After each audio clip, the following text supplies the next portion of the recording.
Semoga perkongsian ini memberi manfaat kepada kita. Assalamualaikum warahmatullahi taala wabarakatuh.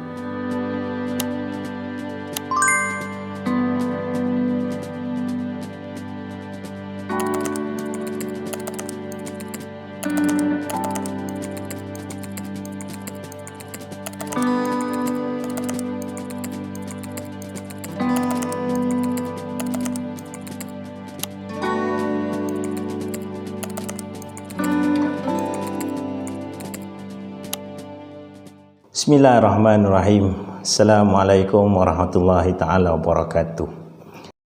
Imam Asy-Syafi'i memiliki kepribadian yang cukup gemilang. Antara kepribadian Imam Asy-Syafi'i adalah beliau mencintai ilmu.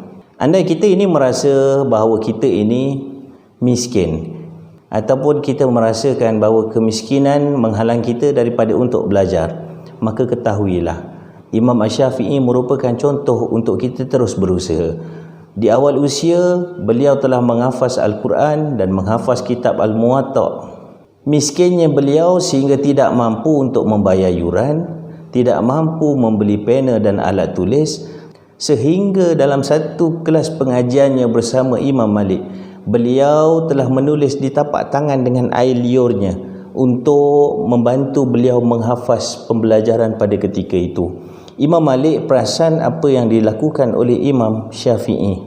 Lantas ketika di penghujung kelas tersebut, Imam Malik telah memanggil Imam Asy-Syafi'i dan bertanyakan kepada Imam Asy-Syafi'i.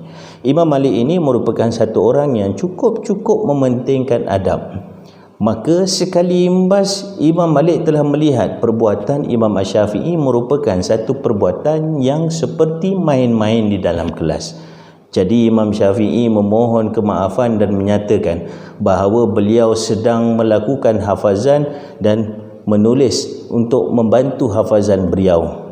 Apabila dicuba oleh Imam Malik, maka benarlah Imam Syafi'i telah pun menghafaz setiap kandungan yang diajar dalam kelas Imam Malik tadi.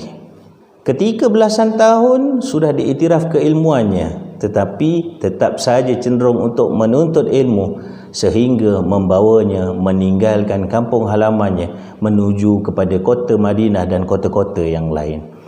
Selain daripada menuntut ilmu, beliau juga mendedikasikan kehidupannya untuk berkongsi segala jenis ilmu yang ada.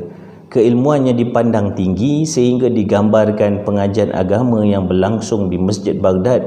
Daripada puluhan halaqah, hanya tinggal beberapa halaqah saja sejak keberadaannya di sana. Kerana yang di sana itu semua tertarik untuk belajar dengannya. Beliau juga disambut penuh meriah oleh mereka yang dahagakan ilmu ketika tiba di Mesir, sehingga bersilih ganti kelas-kelas yang beliau jalankan sehinggalah akhir usianya. Akhirnya ilmu yang dikongsi beliau telah diwarisi oleh anak muridnya seperti Abu Bakar Al-Humaidi, iaitu seorang mufti dan ahli hadis Mekah, Imam Ahmad bin Hanbal, iaitu pengasas mazhab Hambali, Harmalah bin Yahya, ahli hadis Mesir, dan ramai lagi, sehinggalah akhirnya nama beliau terus disebut sehinggalah ke saat ini, dan mungkin nama beliau akan terus saja menjadi sebutan hinggalah ke akhir zaman. Karya-karya beliau telah diiktiraf sebagai satu karya yang begitu tinggi nilainya. Antara karya yang ditulis oleh beliau termasuklah Ikhtilaf Al-Hadis, Al-Hujjah, Al-Mabthus, dan Ar-Risalah. Imam Asy-Syafi'i juga merupakan satu orang yang cukup menghormati gurunya. Pernah suatu ketika digambarkan beliau telah bertemu di jalanan seorang Arab Badui yang penampilannya biasa saja. Maka beliau telah menyambut Arab Badui tersebut dengan penuh kehangatan. Beliau telah salam, cium tangannya dan kemudian memeluknya.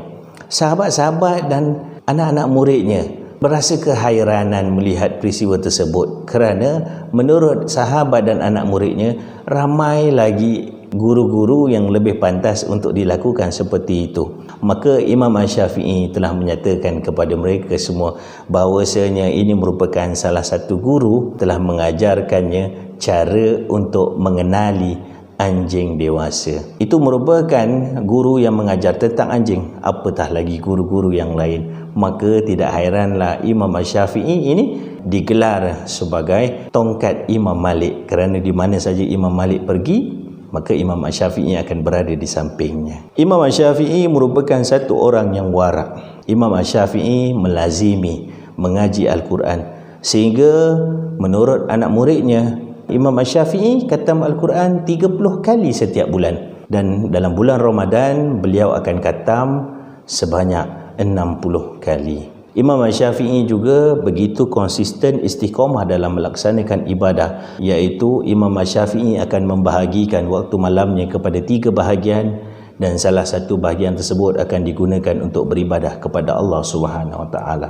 Imam Syafi'i juga merupakan satu orang yang berani untuk menegakkan kebenaran. Ini dapat dilihat menerusi kefasihan beliau ketika berhadapan dengan Khalifah Harun Ar-Rashid tatkala beliau difitnah ingin melakukan pemberontakan ke atasnya. Kecekapan dan kehandalan dan keberanian Imam Syafi'i berhujah membela diri dengan pelbagai hujah agama dengan penuh rasa hormat kepada khalifah, akhirnya menjadikan Khalifah Harun Ar-Rashid tertarik kepada beliau. Akhirnya Imam Syafi'i dibebaskan, bahkan diizinkan untuk bermustautin di Baghdad, dan beliau telah pun mengajar di Baghdad.